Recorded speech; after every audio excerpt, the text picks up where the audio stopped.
আসসালামু আলাইকুম। যারা আমাকে সাপোর্ট করতেছেন ইনশাল্লাহ তাদের জন্য শুভকামনা ও ভালোবাসা রইল।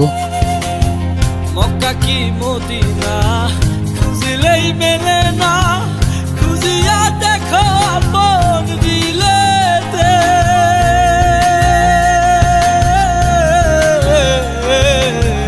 মক্কা কি মদিনা খুঁজলেই মেলে না, খুঁজিয়া দেখো আপন দিলেতে।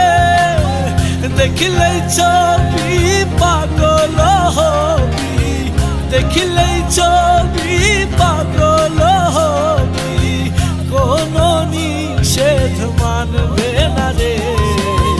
ভবেরই ঘরে খালিক শহরে আল্লাহ রাসূল বিরাজ করে রে। ভবেরই ঘরে খালিক শহরে